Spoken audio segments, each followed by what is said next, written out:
అందరికీ మరొకసారి వందనాలండి. మొన్న నేను వీడియో పెట్టాను లెసన్ భాగాల కోసం. ఆ వీడియో చూసిన కొందరు నా స్నేహితులు, తర్వాత హైందవుల్లో ఉన్నటువంటి నా స్నేహితులు కొంతమంది నాకు మెసేజ్ చేసి, "నువ్వు మేము ఇష్టపూర్వకంగా ఇస్తున్నాం.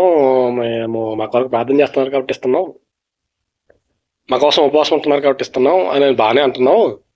మరి కొంతమంది మీలోనే కొంతమంది ఉన్నారు కదా సేవకులు, ఇవ్వకపోతే మీకు శ్రమలొస్తాయి అంటున్నారు. ఇవ్వకపోతే మీరు పాడైపోతారు అంటున్నారు. దశంభాగాలు ఇచ్చి చావండి అంటున్నారు. మరి దానికి నువ్వేమంటావు అంటున్నారు. వారికి సమాధానంగా వారికి ఇచ్చే సమాధానం వారికి చెప్పాను. మీకు కూడా మీరు చూసే మీకు కూడా విషయం తెలియాలని మీకు మాట చెప్పాలనుకోండి.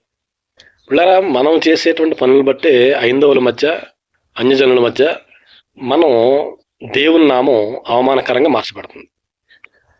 మనం కొంతమంది ఏమనుకుంటున్నారయ్యా అంటే, మనకు వచ్చే రాబడి మనకు వస్తే చాలు, మన రాబడి మనకు వస్తే మనం లగ్జరీగా ఉండొచ్చు, లగ్జరీగా కారులో తిరగొచ్చు, బంగళాలు కట్టొచ్చు, బిల్డింగుల్లో ఉండొచ్చు, ఫ్లైట్లలో తిరగొచ్చు అనుకుంటున్నారు. కానీ మీ వలన అన్యజనుల మధ్య దేవుని నామం అవమానపరచబడుతుంది. ఎవరైతే ఖచ్చితంగా అడుగుతున్నారో, ఎవరైతే మీరు ఇవ్వకపోతే శ్రమల పాలవుతారని, ఇచ్చి సావండి అని మాట్లాడుతున్నటువంటి కొందరి గురించి నేను మాట్లాడుతున్నాను. వారు ఇప్పటికైనా మనసు మార్చుకోండి. మీ మనసు మార్చుకొని మీ విశ్వాసాలు ఇస్తే తీసుకోండి. కొంతమంది సేవను ఏం చేశారయ్యా అంటే వ్యాపారంగా మార్చేసుకున్నారు. కొందరు సేవను వ్యాపారంగా మార్చుకుని ఏం చేస్తున్నారయ్యా అంటే, ఈ దశంభాగాలన్నీ వసూలు చేసుకుని, కొన్ని పేర్లు ఉన్నాయి చెప్పకూడదు, క్రైస్తవ సమాజమా మీకు అందరికీ తెలిసిన వారే, నేను మరలా పేర్లు చెప్పను.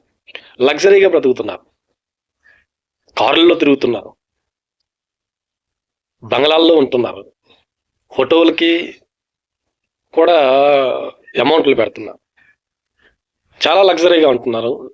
దేవుని వాక్యం అంటుంది, ఆయన మందిరములో ఆహారం ఉండినట్లు దశంభాగమే అన్నాడు ఆయన.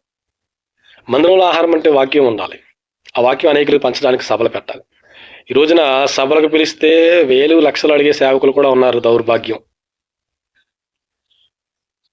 మీరు సేవకొచ్చింది దేవుని కోసం ప్రకటించడానికి, దేవుని కోసం చెప్పండి. దేవునిలో అనేక సంఘాలను, అనేకమైనటువంటి విశ్వాసాలు నడిపించండి, అంతే. ఓకేనా? అందరికీ మరొకసారి వందనాలు.